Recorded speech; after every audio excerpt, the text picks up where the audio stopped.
Abusia abo apawosma enkono adehyeman fondo munyano fan chain kakra yazin free na edidi dwuma ewo aha enti obandama na eze a chain kakra embrona so dey ensama wodo yensa ka na yaboaboa no yaze bosom de enwumbe no sia ebusia kase akan kase yebo wo big family radio kasa a freedom na yedifien men studio do blogono upper class school junction home and ensami yaboaboa na yedifi wo yezere babosom ende enwumbere ensam no do so pa ye nemom ejumako bi adaroma en obo inechidom big family multimedia institute BFM store trustees network group and afe center for trade and one and obo mechidom and there enwumbere mameden sami medo esomo da odimu akoten ebi any day abedwekuwa enwan woro hye woro tumpanyfo anu ewo man Ghana embrehye bedwomufie no wengbefu was want to time fan biem aba sama yede nchemu yede bro kasi egbeze ebeti bi wo mini de arehosama wesi wo Asen South abatumpehye do wono insubrani bi ato ema school dan de aw na do apo aye hwodworo ema school fi ahemfa wotsena wurusuade na so yebeti ewo kase boyimo na yero opare adwa on way no bohwe youth employment agency no ono no so abakasa osisi kebi da wakum ewo national service fund account mu no a wonsan kan no huo ebole be ya obi de hu dwuma amwan ebusia ensam no ebinme kan hu na ya bonne bedaw meze bosomo dey enwembe ebusia kase akan kase yebo wo big family radio kasa efrido akin Kenya wataman kende enwembiri izin a mejedo aranyan Ejatsa Kobana Dodona from Ejata Koko school time was porcupine. I face a jebre na you assume na manfan samno manfan samo. Abedwekuwa watoto oye mpanyinfo ano ewo man Ghana embrehye bedwomufie and they want to be for pa na ebufuni inane day oya yera vaka vama wo baka vama wo wochema odinsembi atugo echema day the me abedwekuo fuim katasihye dwumede kankane proyibi rekodo ewo woni dwuma woldi ne mu the me ntino won gbefu ama why won hwe onyeye na payini pada the me abedwekuo na no onensam twofo kase wodwumede na se ena okase na ochemu day netot no za yewra vaka vama wo orekano de onene nya adwene kwa the me ntino wone anototodo totumpanyifo ahodo ewo manka na mbehye bedwumufie no oyada wo twini na sansan edwuma no onyada wobeye. I don't know what it is in the country of ours that every vetting cycle, members of the appointment committee will be tagged with corruption. Our attention is drawn to the media statement by Oliver Baker Vomawo to the effect that, one, the majority members of the appointment committee have been demanding money before approving the nominees, and the chairman must submit himself to oral. Let me place on record that I am ever ready to submit myself to oral. The second aspect was to the effect that all the committee members are taking money from the nominees before vetting and approval. This morning, instead of starting vetting at least by 10 o'clock, we recall into a conclave to deliberate on this issue. we need to stop certain attitude. So therefore, I, Bernard Ahiafo, First Deputy Speaker of Ghana's Parliament and the Chairman of the Vetting Committee, wants to place it on record that myself and the committee members do not demand money from any nominee before vetting and approval.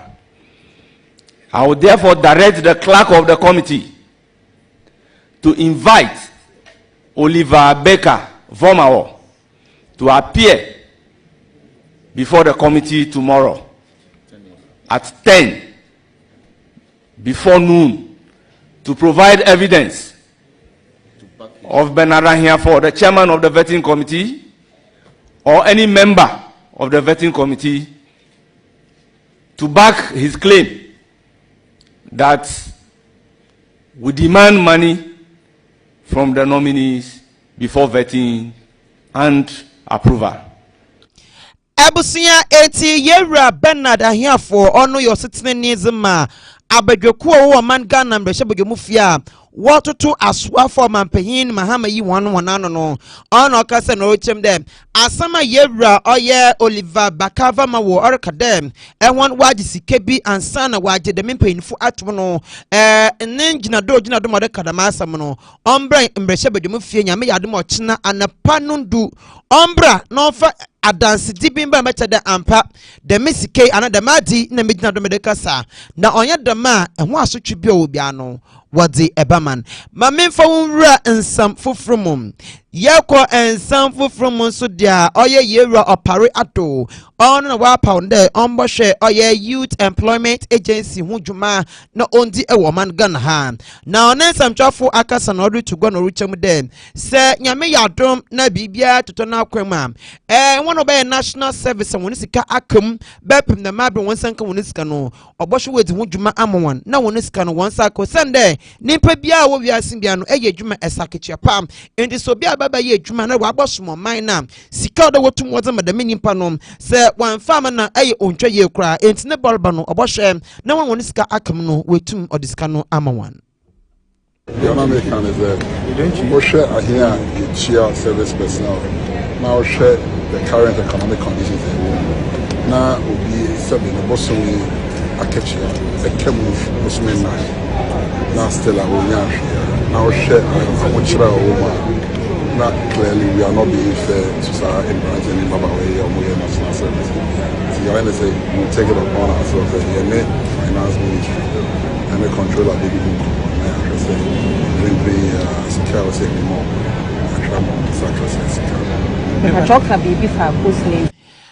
Abusia na yako ensamfu from Sudiana oye yako ensamfu from Ora Ahmed Ibrahim what to be edamuna oye aban mpanyinfo oya catch on them we na no Ghana na yewo onsuna igbeni onsuna fantini onsuna nkreni onsuna gatini onsuna kusasini ena onsuna kwapem na onsuna kowunyi ena onsuna bununyi ye na yo mamba pa ye ya Ghana ko lucky dube bonu yimbe os different colors one people nature the ye na no yikita wonamdwa colors bebe na so ye nipa ko akas no chem dem obasre empanyinfo awodo we you no man Ghana ha wo hwede o man no botum afanta papa efanintinum wan kan bom no wanya ko na urban local government ministry na woman nyina no onsan engineer ne nandu biem. In itself used to be a ministry.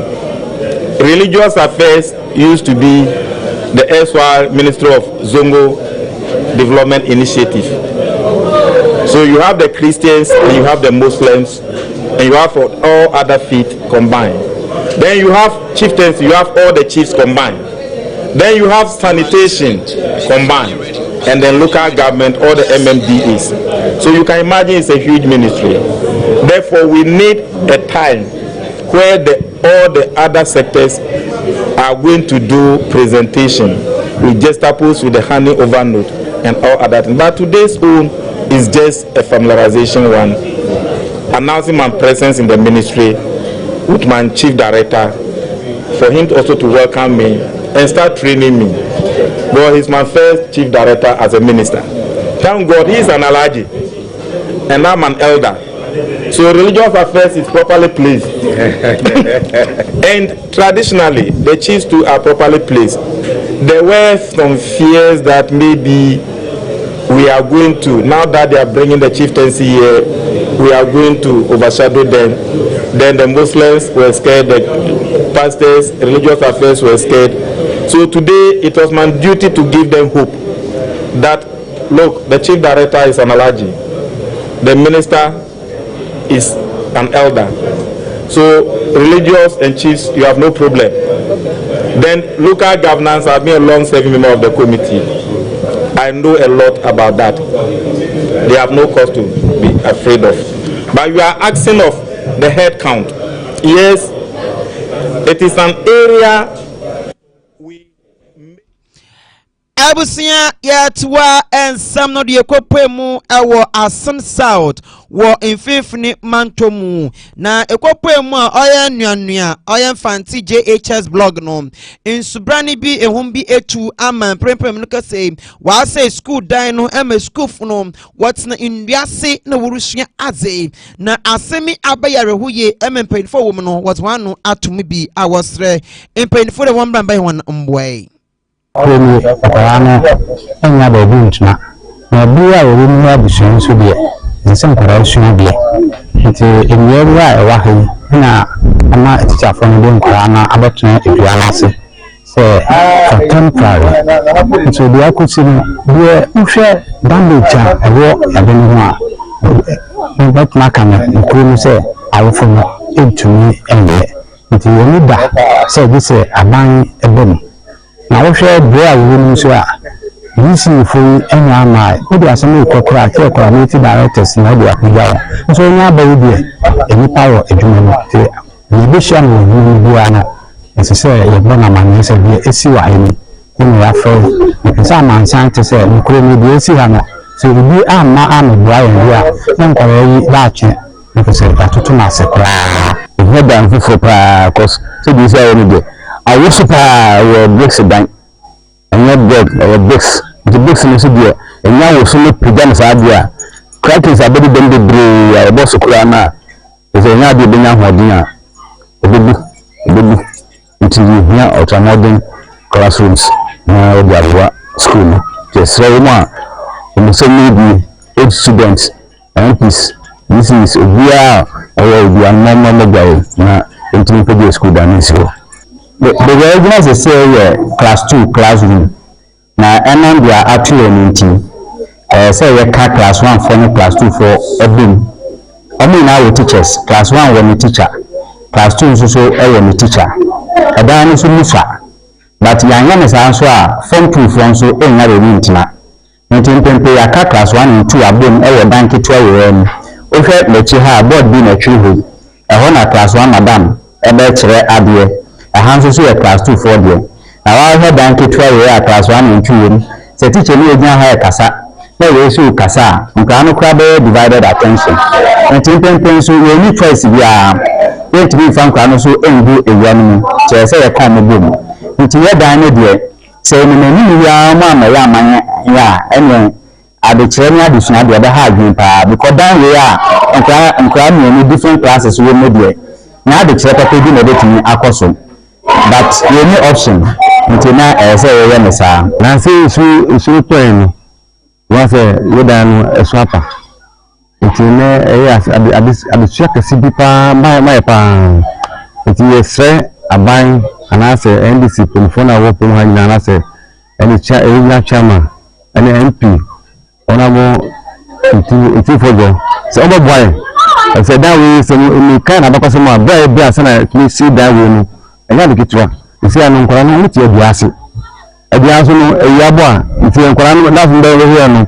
So we are now in Francis and Abusia yatwa nsam noto na oncheri biada ena ejuma kubi wado botu gochem dem. Oman payin mahama onhwe na onyi mami Jane adekwa mensa onene chitaifu ebase bi onwon emfi egwado osere won edwon we no onshe enyo kra na the men say no oye owura Daniel Kwame Ofosu apia on your concerned citizen on some traffic say no echem them say na yeti ye no sara na ye bekọ no ntineche dey ono so ejemu bia odem petition no men pegin for on some traffic say let me take you back to 2020. That is one of the main reasons why I petitioned the president. Okay, I said 2020 on the 6th December 2020, a day to the election of 2020, the EC Madam, or the craft or the publication made by people around one district, which is going to be the new district that they are forming. They can vote in the presidential, but they cannot vote in the parliamentary. Why so? Because according to him, they are now creating a new one district, and because of that, they have to wait until the district is created before they can exercise their rights. But when you come to Article 42 of the 1990 Constitution, that 42 or see, enough 18 years of sound mind, sound mind. Just say you are not a mad person. Why do you do my power? Doing that? This is only 42, only 18 years Article 42. Or see, you are supposed to vote. You are supposed to have representative event. You are supposed to be registered to vote. So, and in the constitution, so that one, nobody, not even the president, is supposed to be somewhere and write a community of publication say, oh, because we couldn't create your constituency for you, you cannot vote. Constitution is there's nothing like that. That is why if they are appointing the EC people, they have to appoint someone who is competent enough to know, say, things like this, if you don't deal with it before that time, it can cause constitutional crisis. So you are supposed to make sure that you know your ally in parliament long way before. You are supposed to know, say, you have to lay down the ally. It takes time. It is a process. It moves through a process. So you are supposed to do all those things way back, so that by the time there's time for election, all these crises will not have happened. But what did we see? The EC waited, slowed down the process, waited, slowed down the process, slowed down everything until, and all this while even the people knowing that, okay, even if we don't have the district now, normally we vote in Hohwe, so of course we vote in Hohwe. You didn't tell them anything prior. You waited less than 7 to 8 hours to the main elections. And I'll be publication by and say, oh, in this street, we've not created it too, so you know vote. You vote in presidential, but you won't vote in parliamentary. You are listening to Big Family Radio. Big Family Radio. Obiase eye. Abusia yamfa kasia bono yenko wie ewo trade fair la wo enkrampopuni manto maha na amanebo echema nimpa beye edu esia de edu enum de oyada we langa fa processful ensesgun mu ewo trade fair na wo so de democracy obi ne den wekosi wekodju de ni nada wodi egu God free eya na omo ha omo abre na abre no ewo hom enti na no efia de ya edan adankwa be se nan a no ya abrosan omo kodwiri eguye afi foforo egugugu esisi enchen eno so omo dwiri ta adan no eduguye na omo kire ma be se mfemienu ni na omo si dan no ewo ho no amranche bi eba ho ebe stop omo se omo ja edan no omo sie no na oho no asase ne yo omo de a na omo kire mu se oh omo ni eye ohawo bia asase no omo aso omo register ema bibia edimu ntomo de omo isi omo dan itebandane basa ye ewo ye Benjamin Amuzu no nra ye ne de kase na o kire mu se ekoba ne sa no mo kopie mu wo court ema court edi asem no ewie pay yo ema kire mu se omo konkosi omo dan dan mu sie na ene na no esie dai emrante bia omugo peni bia bibi nti yentumi fa peni ni din tuda na sa police for ewo eye peni ni dia omugo so ye nsem no hwehwemu Nemo embrante no mu begugu dan no mo ye bakwa 35 na abra police for eba homo no na dodo na edwane manaka 15 menu ka say a police for mo fe in crime Accra Central ankasa e na kopie mu wo homo a omo kwache sa embrante na one omo trace any etire o kire mu say every Friday na ye beti embrante nde koye no e wo mu no go say ba kwa pie no abe 19 mantemu ho one ya beti omo no Emwa ne ba kwepie no abe 90 mantem ho enti we de adisede no modi to penifo omo ka ebi wom temu se wo omo wo transfer eti any child ho mo no omo fo ohaw mu pa e wo sam ranch ni nsem na wo mo ba nso a no modi penifo din enenam na omo do mu nimpa se penifo am ranch ni bobo omo din na enya no kwa esan se omo hu sa peninu se bebia am ranch na beje no penino si dan ewo homo na mom obehu no na penini na buseni bi anase ni nue bi na na ebesi dan wo bebia sam ranch ne be basabasa di asase di free omo no nti we de omo da de fede to IDP ene omo peni jesansi don dramani mama se omo sre na da emranche omo sa akomo yi omo mbo mode no mo fo mo nkopie omo atem dibia na omo ma omo hun se asase no sam ranch ne dia omo be jade amomo na say omo Benjamin Muzu any afofro omo ohol no so omo dia omo so bekoso esi omo dan na omo mpe ne say emranje ne beba ne ya che omo ye ye de omo ko ni eja omo ye che omo ye de omo ko ni eja omo we de sune omo sre 15 no omo see ye ne omo hu say dudu na de pi se ebi da so ewo ho a omo mo de say omo nja say nipa nim na nipa no nko che peni ko osoma omo no no mutumi fa no fa emra so Abusia enti eyiye amane ba ofri la eho ozarba na watch the me enkrofo ya asotwon obi ano wode ebemon aha ena ambre no be makwan mamede enwumbre no sia ebusia kase akan kase ebom bo somodon show aduasentem no meze ebesi amom asadan kom Big Family Multimedia Institute BFM Store Trustees Network Group and Afe Center for Trade and one obunye chidom and there enwumbre mamede nsama hodui mede babadano wokasa e freedom asadan kom akosia adepa and Afe abna papa bi we na obom chidom Ezra we na wotemu de dandan mansama hodui mede babadano and the enwumbre mebo midinya do bia mane bag do okay Kenya watamanka and enwumbre ezi a mejedo aranyen ejat